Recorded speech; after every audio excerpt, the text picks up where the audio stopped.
Now that Amy and I have completed our investigations, we're ready to reveal our findings to each other and our clients for the first time.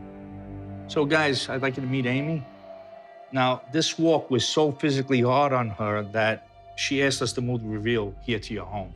At one point during my walk, I saw that there had been a seance there. I could hear a song, something about witches gathering in black masses.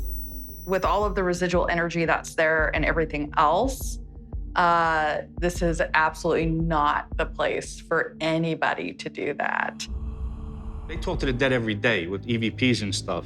And you've even used Ouija boards.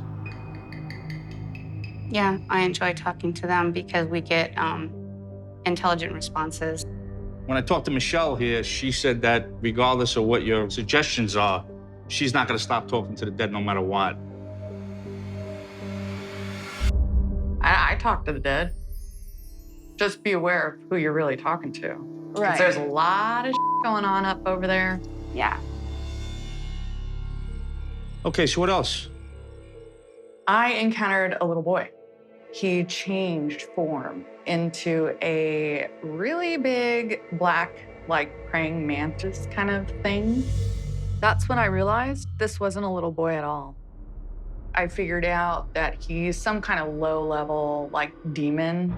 His whole thing is if someone is prone to anger, his job, his duty is to make that person act out in a violent way. And I saw him influencing people to fight, to shoot another person. I felt like he could be starting to influence somebody who does work there. Any of you guys feel like you're on the brink? No, No? me. On the I do brink of sometimes. Interesting. So, you know, I found a lot of murders around Dana's business, and with a 5-mile radius, I mean, forget about it. It could be like Brooklyn in the 80s. Right. One case stood out. 51-year-old Anthony Williams was the father of a 10-year-old boy named Hassan. Here's a picture of this little boy. He's really cute. This guy, Anthony, was going through a messy divorce. So on June 2nd, 2011, this creep kidnaps Hassan. Takes him out to an orchard, puts one in his head, killing him, and then he shoots himself. No, both were instantly killed. Both of the bodies were taken to the old funeral home, which is your shop. Hassan's funeral was actually held at Evans Funeral Home.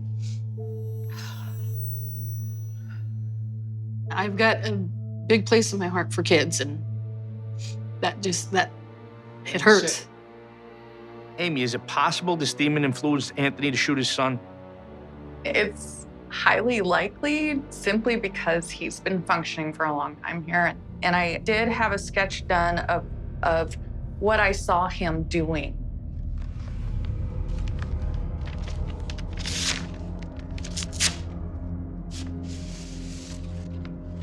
He's a little rat bastard, though. Jeez. Wow. I got chills right now. What's even more disturbing is for you, you know, the way you feel about kids. Yeah, I've adopted 3 kids. It worries me. What else we got?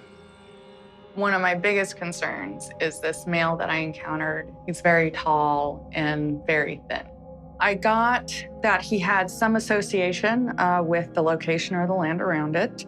I did gather that he had his fingers in a lot of different things and that he was well known in the area. Because he was so jumbled up with numbers in particular, I thought maybe he had died from brain cancer or had dementia. A couple of things you're saying is making me think of a guy named Andrew Sorensen. Now, you said this guy had his hand in a lot of things and was well known in the area. Well, Andrew was a very successful businessman, and him and his wife seemed to have it all. In 1910, he and Marie bought and ran the Maze Hotel, which was just down the street from your store. But on December 30th of that year, Andrew Sorensen lost his mind. So he pulls out a 12-inch butcher knife and goes after Marie and starts stabbing her and hacking her. I mean, it was so bad, one of her fingers got cut off. And that's a defense wound, you know, her probably grabbing the knife and losing her finger. Now, Andrew ran into another bedroom, and that's where he slashed his own neck and cut himself from ear to ear, practically almost beheaded himself. Jeez. Now, amazingly, believe it or not, with all the wounds to Marie, she actually survived. You mentioned that the guy was tall. Right. Anything else on what he looked like? Well, I did have a sketch done of what I saw. This should be interesting.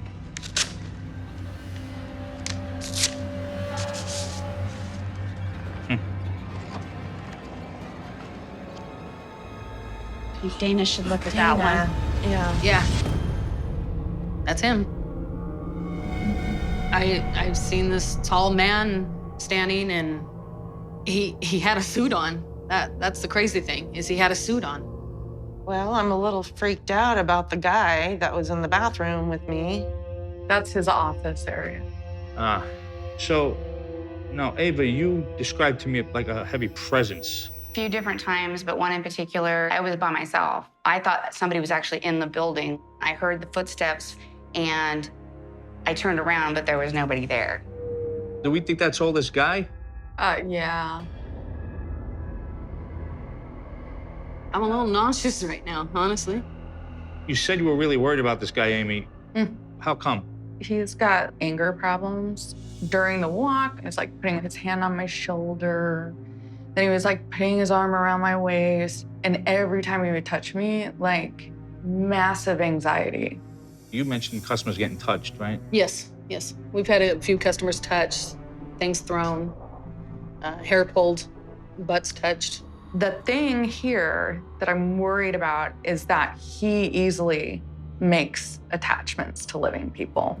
So my worry is him coming home with people and then assaulting them in their homes. So I'm very nervous about this person.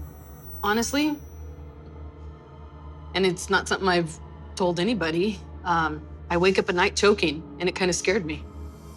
Have you guys had any problems at home? Yeah. I have. I know something came home with me. Why? Just felt it. I just felt like I wasn't alone when I walked in the door the whole night. And then I just kept saying, go back to the store. That's where you have to be. This is my home.